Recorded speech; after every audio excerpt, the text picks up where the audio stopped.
Hey, what's going on, guys? OJ back here with another video today. We're here to talk about the most shocking upsets we've had throughout 2025. These are just fight results that not many people predicted correctly. A lot of people look back at this and go, how the hell did this fight happen the way it did? I'm going to be covering a lot of fights that played out like that throughout 2025. Bear in mind, not every single upset is going to be covered in this video, but a lot of them are. So without wasting any more time, let's jump right into the video. Up first on our list, we got Payton Talbott versus Howney Barcelos. I'm putting this in Parlay Destroyer. Everybody in the beginning of the year probably had Payton Talbott winning against Howney Barcelos as one of their parlay legs. And let's just say many parlays were ruined when Howney Barcelos fraud checked Peyton Talbot. Now, I could put this in Sport Makes No Sense, but turns out Howney Barcelos is just really good. Even after when he beat Peyton Talbot, he beat Ricky Simone and Cody Garbrandt all within 2025. Howney Barcelos arguably should be ranked considering how well Peyton Talbot has done throughout the rest of the year. So even though at the time this was a shocking upset, like Peyton Talbot was like a minus 16 under favorite, Howney Barcelos turns out to be very good. So I'm just gonna put this in the parlay destroyer. And if you look at it in hindsight, it wasn't that shocking of a loss. But moving on though, we got Muin Gafurov versus Rinya Nakamura. I'm putting this in the Sport Makes No Sense.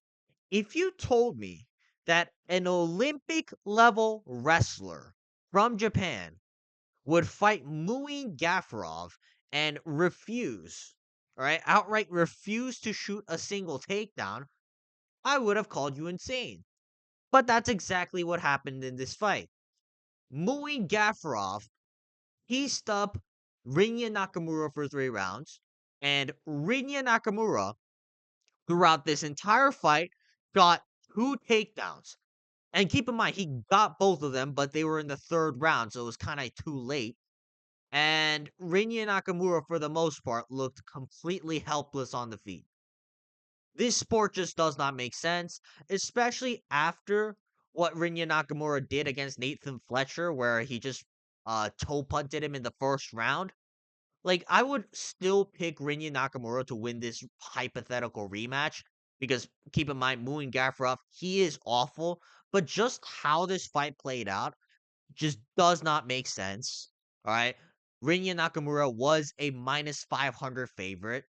And especially now, because his striking looks a lot better than before, like it just boggles my mind how Muin Gafurov was able to beat Rinya Nakamura in 2025. Up next, though, we got Zhang Weili versus Tatiana Suarez. These were just plain wrong odds, in my opinion. Everybody, I think, picked Zhang Weili to win.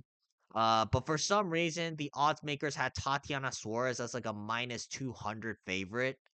I don't know what's up with that. American wrestling glaze, I guess. But yeah, Zhang Weili should not have been the underdog in this fight. Zhang Weili was clearly better. She beat the shit out of Tatiana Suarez for like 5 rounds. And for once, the odds maker got it wrong because this shouldn't have been a minus 200 favorite for Tatiana Suarez. Moving on, though, we got Gregory Rodrigues versus Jared Cannonier. I'm going to put this in solid upset. Jared Cannonier, I knew he was good, but going into this fight, I was questioning his durability, especially after that beatdown Kyle Barlow gave him. And even before with the Imava fight where he got badly wobbled. And then Jason Herzog, for some reason, ruled it as a TKO. He's 41 years old, and I don't know if he was really going to win any fights against dangerous upcoming prospects. But that's what Jared Cannonier did. And especially now, after how Gregory Rodrigues looked throughout the rest of 2025, I gotta say, this was a really solid win from Jared Cannonier. And Jared Cannonier, even though he's like, 42 years old at this point, even though he's not gonna get back to the belt anytime soon, he did look really impressive this fight, and it was a very solid upset for Jared Cannonier. So I'm happy for the man. All right, now moving on though, we got Josais Musasa versus Carlos Vera. Again, the sport makes no sense. Now I understand Josais Musasa is not good, but it's Carlos Vera. There's no way people actually thought that Carlos Vera was gonna win any fight in the UFC, albeit it was against Josias Musasa. All right, Carlos Vera coming into this fight lost every single fight, both in the Ultimate Fighter and in his fights in the UFC, where he got bitched around by Rinya Nakamura. How would you pick Carlos Vera to win a fight in 2025? I don't know, but Josias Musasa somehow got head kicked and then rear naked choked by Carlos Vera in the first round. Sport makes no sense. I don't know how Carlos Vera even won that. I will still continue to pick against Carlos Vera no matter how many fluke KOs and submissions he gets. So for the most part, Carlos Vera versus Josias Musasa just didn't make any sense to me. Moving on though, we got Sam Patterson versus Danny Barlow. I'm gonna put this in hindsight as 2020 because I know Sam Patterson is really good, but at the time there were a lot of questions regarding his chin. You know, he did get TKO'd by Nicholas Mata in his debut. And Danny Barlow, even though he didn't look the best in the last couple of fights, he still was undefeated. He still was considered a dangerous striker. But Sam Patterson just beat his ass on the feet, which I did not expect. I thought that Sam Patterson, if he was going to win, was going to take it down to the mats and try to submit Danny Barlow. But that's not what happened because Sam Patterson has nukes in his hands and he TKO'd Danny Barlow in the first round for a pretty big upset for him. Moving on though, we got Chris Duncan versus Jordan Vucenic. Another fight in hindsight should have went with Chris Duncan, but the thing is, Jordan Vucenic had so much hype coming out of Cage Warriors, and even though he lost to Guram Kutaladze, who I'm gonna talk about in a second, Jordan Vucenic looked good on paper, and since they were in the UK, I thought the UFC was gonna do their best to try and build Jordan Vucenic up as a prospect, but ultimately Chris Duncan was able to get a second round guillotine against Jordan Vucenic, and honestly, that was pretty shocking at the time. But since that win, Chris Duncan has gone on to beat the likes of Mateusz Rebecki and Terrence McKinney. So in hindsight, wasn't that shocking. But still, though, Chris Duncan versus Jordan Vucenic. You know, a lot of people, including myself, were sold on Jordan Vucenic. So safe to say, it was pretty shocking when we found out that Chris Duncan guillotined them in the second round. All right, now moving on, we got Kaue Fernandez versus Guram Kutaladze. I'm gonna put this in a solid upset tier because even though Guram Kutaladze looked horrible in this fight, a lot of people at the time rated Guram Kutaladze highly, and Kaue Fernandez, like, sure, he came off a win against Muhammad Yahya, but at the end of the day, it's Muhammad Yahya, so like, how much stock can you put into that? But no, turns out Kaue Fernandez is actually really good. He got he basically butchered Guram Kutaladze's legs over the course of 3 rounds. And even in the boxing, he was landing a lot of good shots. And he just picked apart Guram Kutaladze and stuffed all his takedowns and just effortlessly beat him 30-27. It was a very impressive showcase from Kaue Fernandez.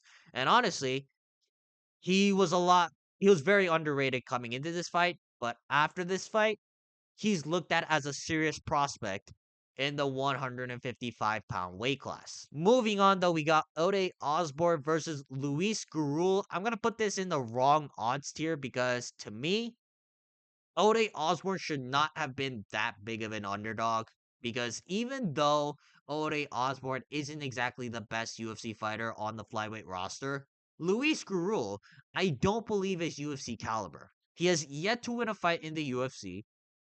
And even in his Dana White Contender Series fight, I couldn't really tell you what he did that exceptionally. Whereas Ode Osbourne, yes, he gets ragdolled by anybody who can shoot a takedown at a pretty high level. Yes, his jiu-jitsu is very suspect, but Ode Osbourne's very nasty on the feet. All right. Just because he got knocked out by Manel Cap, just because he got outstruck by other guys, doesn't mean that Ode Osbourne isn't nasty on the feet. And Ode Osbourne, that's what he did against Luis Gurule. Just put him out cold in the second round to get the upset victory. So for the most part, I kind of expected Ode Osbourne to win. I don't know why the odds makers put Ode Osbourne as a plus 250 underdog, but that's what the odds makers did. So I'm just gonna say that this fight just had incorrect odds. Moving on though, we got JDM versus Belal Muhammad.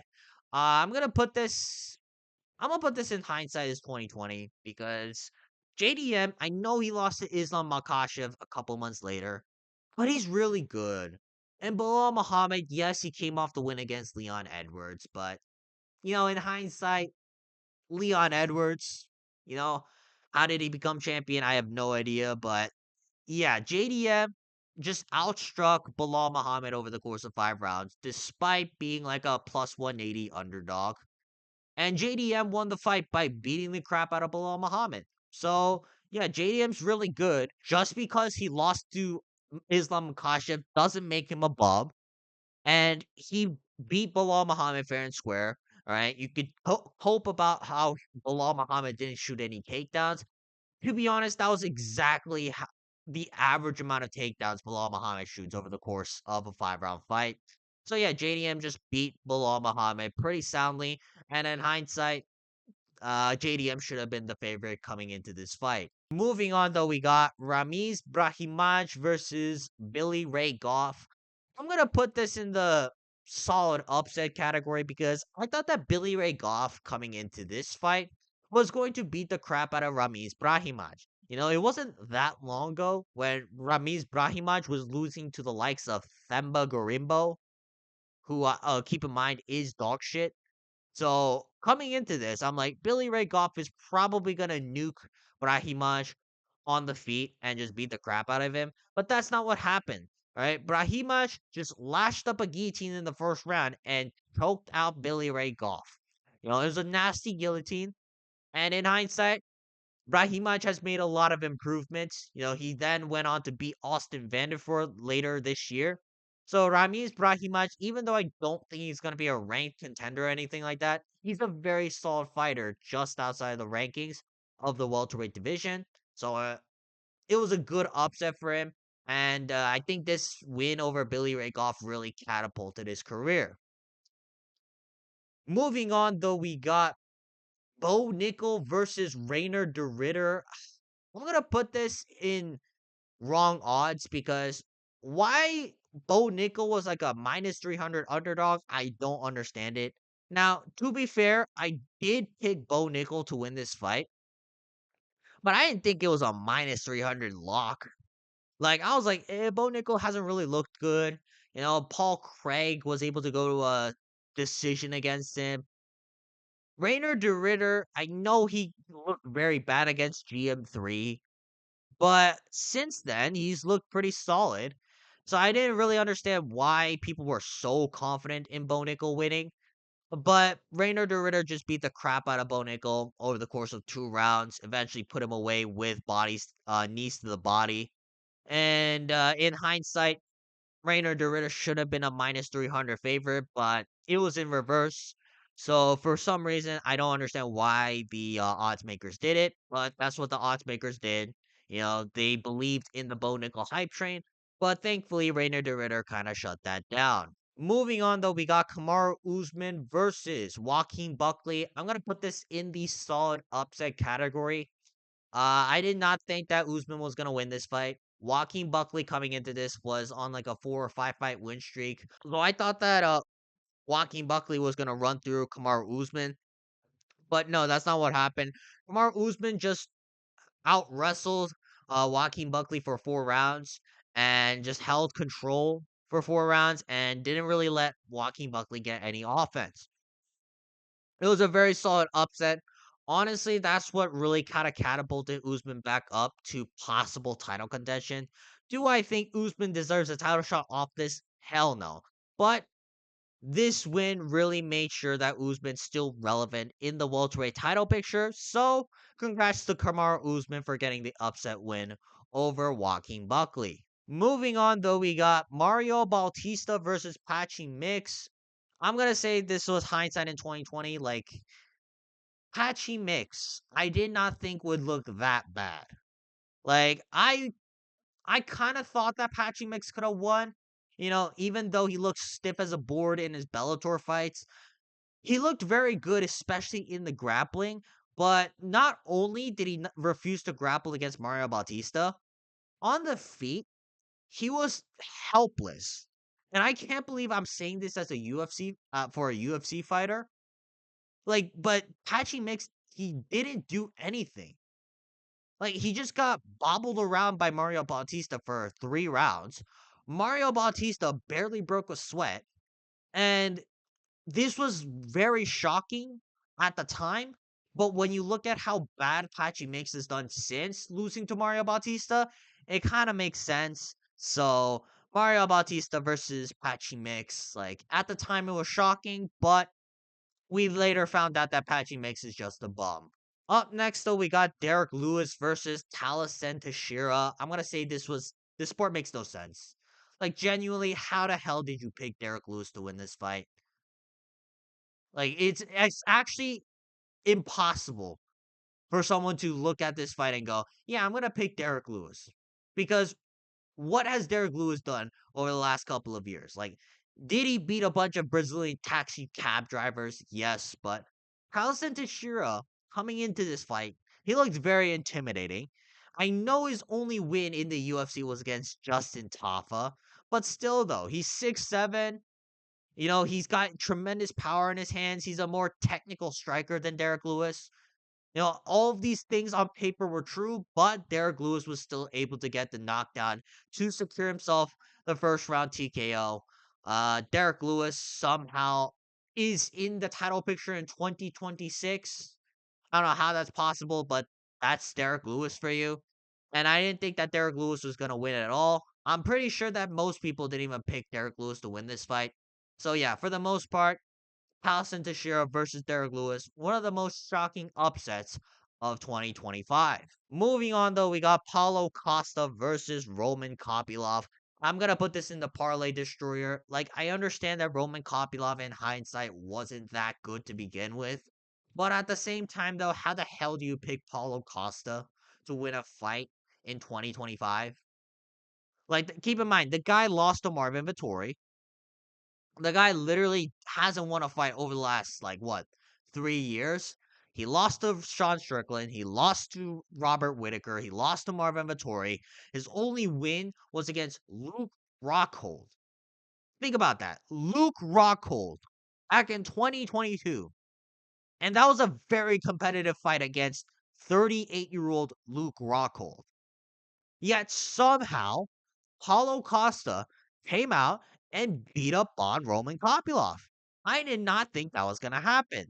Paulo Costa actually looked aggressive in this fight for once, and he pieced up Roman Kopylov. I don't know how, but that was a parlay destroyer for me.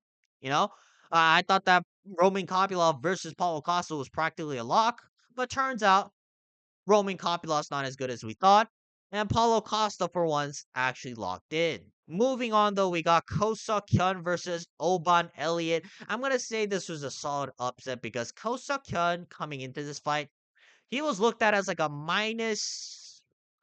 plus 400 underdog. Yeah, there was no faith in Kosakian winning. And me, someone who has been the biggest glazer of Kosakian on YouTube, even I doubted his chances in beating Oban Elliott. You know, I was talking like, oh, we should have got an easier opponent for our debut. Kosakian, I don't know how he's gonna beat Oban Elliott. Oban Elliott's a little bit too crafty. He can pick apart Kosakian over the course of 3 rounds and defend all the takedowns like what he did to Basil Afez. But no, turns out Kosa Kyun's just that good with the wrestling, and he ragdolled Oban Elliott for 3 rounds straight. So that was a very solid upset. And honestly, because of this, I rate Kosa Kyun as one of the biggest prospects to come out of 2025 and possibly a ranked contender next year. Moving on, though, we got Tim Elliott versus Kai Asakura. I'm putting this I'm putting this in Parlay Destroyer. I understand that Kai Asakura has no grappling, but coming into this fight, how the hell are you picking Tim Elliott to win? You know, Tim Elliott, first off, hasn't fought since 2023. His only win to date was against Sumu Darji over the last like 3 years. He's also like what old as hell. His striking's very suspect.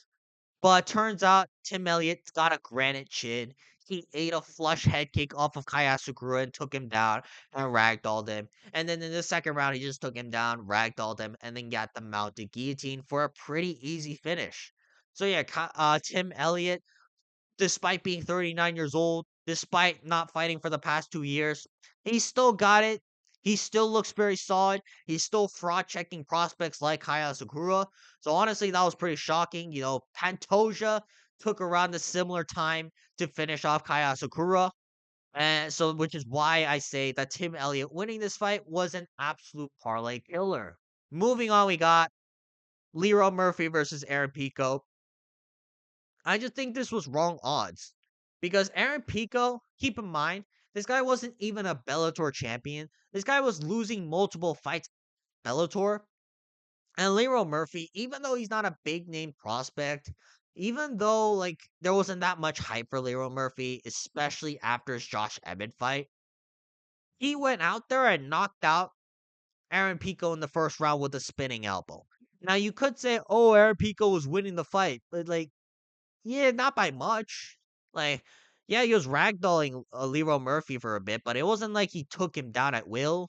Like, he was just holding him up against the cage whenever he could, and then he got a couple of takedowns in the process. So, even though Aaron Pico, I do think he's a solid fighter, I just don't understand why the UFC odds makers put Leroy Murphy at such a big underdog, considering the work that he's put in over the last several years. Now, moving on, we got Charles Johnson versus Loner Kavanaugh. I'm going to put this also in the wrong odds category because Charles Johnson's really good.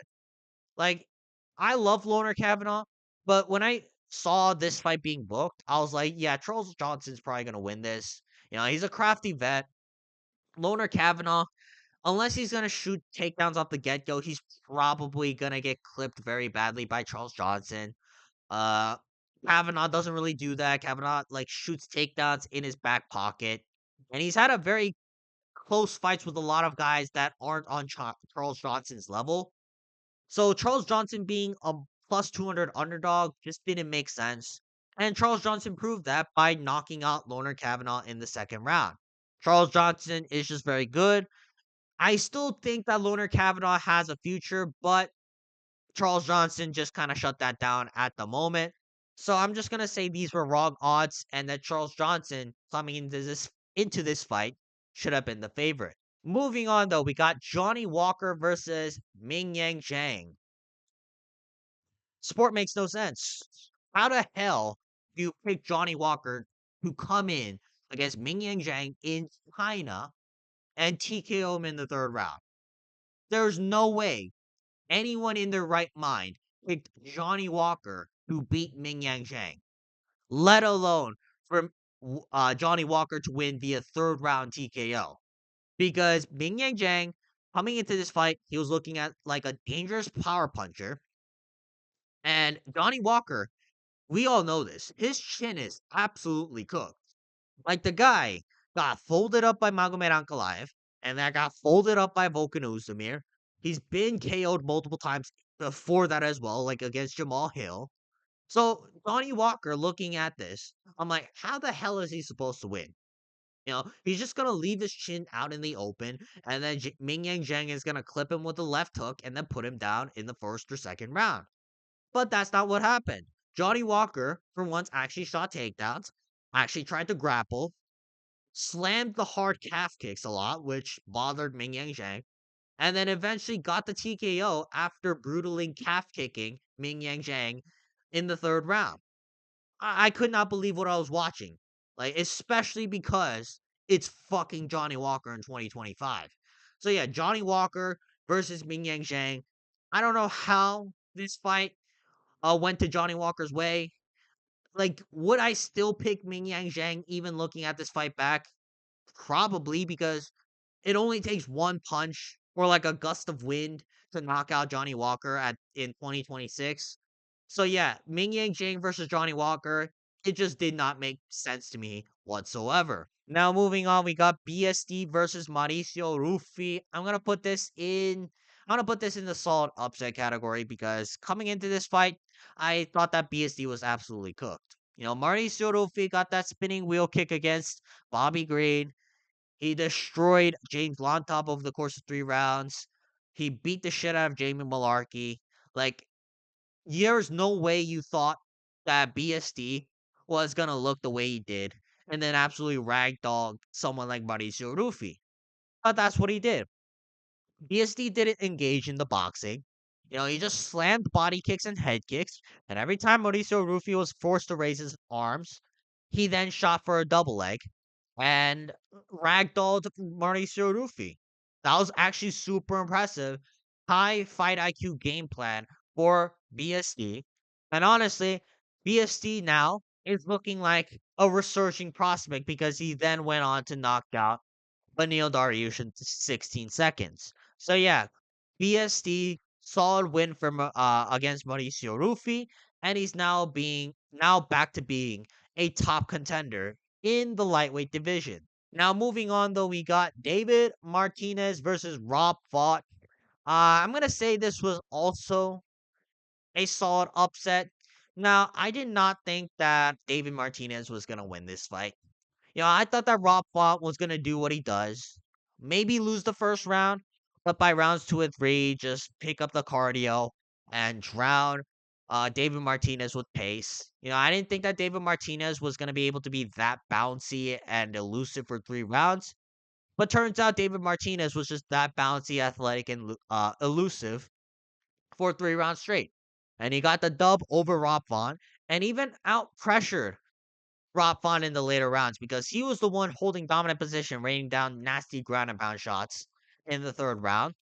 So David Martinez versus Rob Font, very solid fight that actually went towards David Martinez's way, which I did not expect coming into this fight. Moving on, though, we got Bruno Silva versus Chun Sung Park. It pains me to reminisce about this fight. It just pains me because I thought that Hyunsung Park was gonna piece up Bruno Silva. And I thought that even in the grappling, Hyunsung Park was going to out grapple Bruno Silva. Bruno Silva, keep in mind, was coming off 2 losses against Joshua Van and Manel Cap, which were pretty brutal losses in my opinion. But turns out Bruno Silva, he's still a solid gatekeeper, and he fraud checked Hyunsung Park. Right, Hyunsung Park had nothing to offer for Bruno Silva for 3 rounds.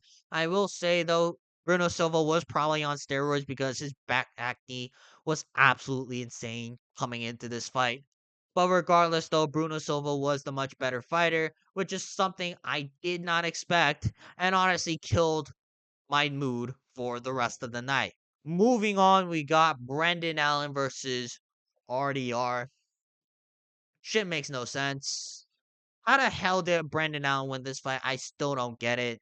RDR coming into this fight, I thought was going to pick apart Brendan Allen as the fight progressed, especially because, first off, Brendan Allen has a lot of cardio issues in his past fights.